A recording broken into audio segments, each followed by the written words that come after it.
Problem है भाई? आप प्राइम मिनिस्टर के कश्मीर जाने पे भी आपकी पाबंदी है। ये तो बड़ी डंडे वाली पॉलिसी है आपके। प्राइम मिनिस्टर जहां चाहेंगे जाएंगे। Who are you to dictate him? बहुत शुक्रिया कामरान।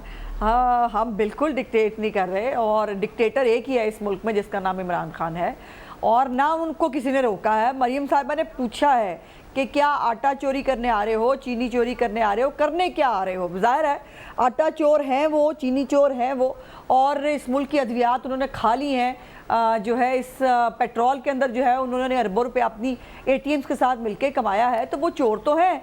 और ये अलहदा बात है कि उनकी फाइलें अभी नहीं खुल रही, बट खुलेंगी ज़रूर, ये बात याद रखिएगा। अब आपको याद होगा भी नैब पे जो बात हो रही है, नैब के ऊपर रिफॉर्म्स करने के लिए पहले आप मुझसे पूछे, आप उस्मा साहिबा आप पहले मुझसे पूछे आज मैं इतना जज्बाती क्यों हुआ वो नैब के ऊपर? पूछे मुझसे सवाल आप। Very good. क्यों हुए कामरान साहब? मैं इसलिए हुआ वो शरीफ आदमी हफीज शेख जो कल तक आंखों का तारा था, इमरान खान साहब की PTI का दुलारा था, उसके ऊपर भी रेफरेंस खुल गया। मतलब मैं तो ये हैरान हूँ, गुस्सा चढ़ गया मुझे आज। देखो नहीं, लेकिन ये नहीं, लेकिन आप इस बात पूरी खबर पढ़ लो ना। जो उन्होंने कारनामे इस दौरे हुकूमत में सरंजाम दिए हैं उसके ऊपर नहीं खुली है उनके ऊपर केस, उनके ऊपर पुराना पीपल पार्टी के ज़माने का जो है, क्योंकि ये जो दौरे हुकूमत है ना, ये सादिक और अमीनों का दौरे हुकूमत, इसमें जितनी मर्जी अरबों रुपए के लूट मार कर ले भाई, वो रिंग रोड बनने से पहले अरबों रुपया खा गए। इनकी कारीगरी का आपको अंदाज़ा नहीं होता। और ये जो है हफीज शेख जो है वो इलेक्शन हार गए, इमरान खान साहब को लोगों ने वोट नहीं डाले, तो फिर अब जाहिर है उनको भुगतना तो पड़ेगा। था फरदौस आशिक अमान हो, उस पर इंक्वायरी होती है, वो PTI में जाती हैं, वो दूध की धुली हो जाती हैं। तो ये ऐसे ही है इस मुल्क में, जो सिर्फ PTI में जाएगा सिर्फ जो है वो बचेगा इस मुल्क में, बाकी कोई नहीं बचेगा। जो नैब के ऊपर मैं बात इंपॉर्टेंट करना चाह रही थी जी, नैब के ऊपर जब रिफॉर्म्स करने के लिए हमें बैठने के लिए कहा और एक ऑर्डिनेंस भी लाए और उसके ऊपर कहा कि जी बात करते हैं, तो बाद में आपको पता है ना NRO मांग रहे थे, हर बात पे वो कहते हैं NRO मांग रहे थे। आपने अमेंडमेंट ऐसी पेश की जिसके अंदर आपकी लीडरशिप के सारे मुकदमे खत्म हो रहे थे, इसलिए उन्होंने कहा गवर्नमेंट ने ये नहीं, मुकदमे तो हमारे देख लिए ना तुमने कैसे खत्म हो रहे हैं, और वो आला अदालतें बता रही हैं कैसे खत्म हो रहे हैं। लेकिन अब ये नैब के अंदर तरमीम नहीं हो सकती। अब ये 90 दिन का रिमांड जो है ना, ये इमरान खान और उसकी काबीना को भुगतना पड़ेगा। अब ये जो टॉर्चर सेल है ना, ये सारे इनमें से इमरान खान साहब को गुजरना पड़ेगा। अब ये जो छलनी है जो उन्होंने टेस्ट सेट किया है, आप वो क्या बात कर रहे हो कि जी वो उन्होंने क्या, उस्मान डार ने नहीं कहा कि जी मैं फाइलें देख के आया हूं नैब के अंदर और मेरे कहने पे ख्वाजा आसिफ अंदर जाएगा, वो गए ना। इन्होंने इनके जो लोग हैं, और इमरान खान साहब ने जब शाहिद हकान अब्बासी के ऊपर वो अमेरिका में गए, कहता था मुझे जेल में डाल दो, नजर आ जाता है, मैंने जेल में डाल दिया। नेक लोग है, ख्वाब में नजर आ जाता है नून लीग की गिरफ्तारी। आप इसको टेंशन क्यों ले रही है इतना? इसका ये मतलब नहीं कि नैब से मिली हुई गवर्नमेंट नहीं, टेंशन नहीं ले रहे। अब टेंशन के दिन हमारे खत्म हो गए कामरान। अब टेंशन के दिन इनके हैं। इनको अभी जो अवाम के अताब से भी बचना है। इमरान खान साहब को काश कोई खबर दे दे कि उनकी अपनी कॉन्स्टिट्यूएंसी जो मियाँ वाली है, उसके अंदर एक सलीम नामी लड़के ने कल खुदकुशी की है और लेटर लिखा है इमरान खान के नाम।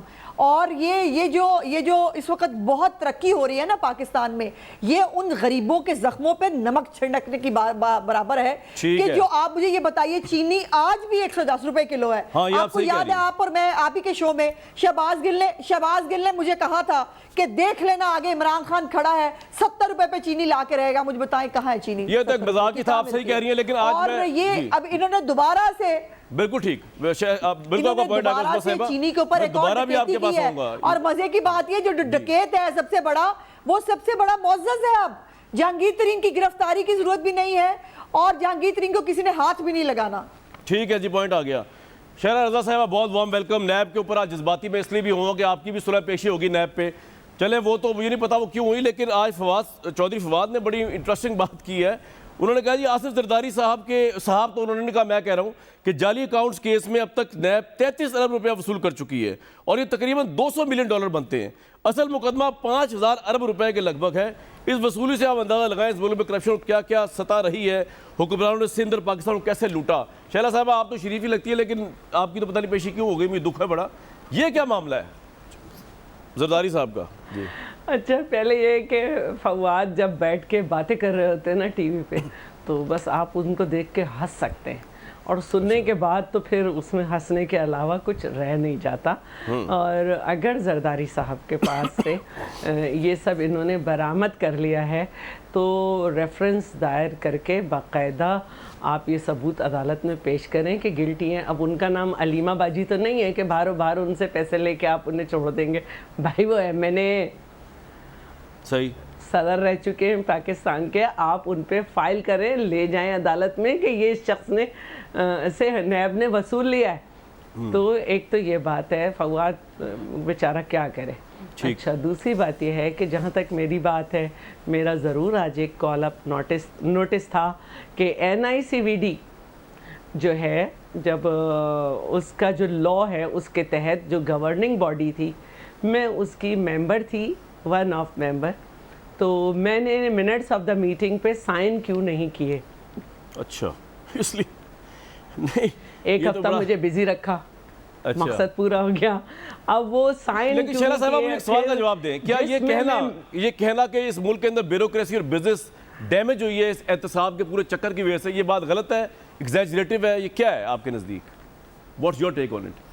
इसमें कोई शक नहीं है। मैं एक छोटी सी बात बता रही हूँ कि आप इस मीटिंग में थी और इस मीटिंग में ये डिसाइड हुआ है, तो आपने अप्रूव किया था या नहीं किया था? तो ये सारी 31 सवाल जो हैं वो 3 मीटिंग से रिलेटेड आ गए, जिसमें मैं एक में मेंबर हूँ और 2 में मैं बाय स्पेशल इनविटेशन जो है वो इनवाइटी हूँ, स्पेशल इनवाइटी, यानी मैं वोट दूँ या ना नहीं दूँ, मेरी उसकी हैसियत ही नहीं है, रिक्वायरमेंट ही नहीं है।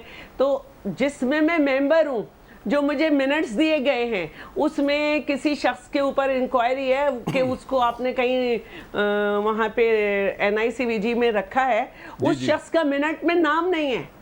जिस चीज के लिए इजाजत मांगी मुझे एक बात बताएं, अभी उज़मा बुखारी साहिबा ने कहा कि अब हम जो है ना नैब के अंदर जी कर लें NICVD फाउंडेशन कॉन्ट्रैक्ट बेसिस पे अपॉइंट करेगी, ये परमिशन है, और उनकी सैलरी जो है वो डोनेशन से दी जाएगी। तो ना मैंने कोई पैसा गवर्नमेंट का अप्रूव किया, ना मैंने किसी शख्स का नाम अप्रूव किया, ना उस मिनट में मौजूद है, लेकिन मैं हूँ उस इंक्वायरी में आज बुलाया आपका ये पॉइंट आ गया जी। और 31 सवाल थे। अब मेरा सवाल, अब छोड़े उनको जी, छोड़ दें उनको, बाहर फेंकते हैं, हम दोबारा करते हैं उन सवालों को। कैसे छोड़ूं? मेरा सवाल, एक हफ्ते से लगी हुई हूँ। नहीं आप ना छोड़े, एक हफ्ते से मैं कह रहा हूँ प्रोग्राम थोड़ा आगे चला लूँ। उसको जो है 90 दिन का रिमांड और ये जो टॉर्चर सेल वगैरह, उज़मा बुखारी साहब अगर हमारी पार्टी इसको सपोर्ट नहीं करेगी क्योंकि इनको भुगतना चाहिए। आपका परसेप्शन क्या है कि अभी अगर लेजिस्लेशन लेके आए हुमायूं अख्तर साहब की पार्टी, तो would you like to amend NAB, या आप समझेंगे नहीं ये बात का मामला बाद में देखा जाएगा? पहली बात तो ये कि इन्होंने बहुत सारी हमेशा बातें की हैं PTI ने कि हम इस पे ये लाएंगे वो लाएंगे, लेकिन ये रातों की तारीकियों में ऑर्डिनेंस भी लाते हैं चुपके से और उनके ऊपर बैठ भी जाते हैं। फिर वो ऑर्डिनेंस जब बाहर निकलते हैं तो पता चलता है कि 1 महीना हो गया। आपको याद होगा सिंध के जो आइलैंड थे उस पर इन्होंने ये किया था। तो ये सामने कुछ लेकर तो आए, हमारा काम है, हम एज रिप्रेजेंटेटिव ऑफ पब्लिक हम ये चाहेंगे कि ये जब भी कोई रिफॉर्म्स लाए हम उसमें अपना पार्ट पॉइंट आ गया। लेकिन इनकी ना नेक नियति होती है ना ये लेके आते। बिल्कुल ठीक है। हुमायूं साहब, यू हैव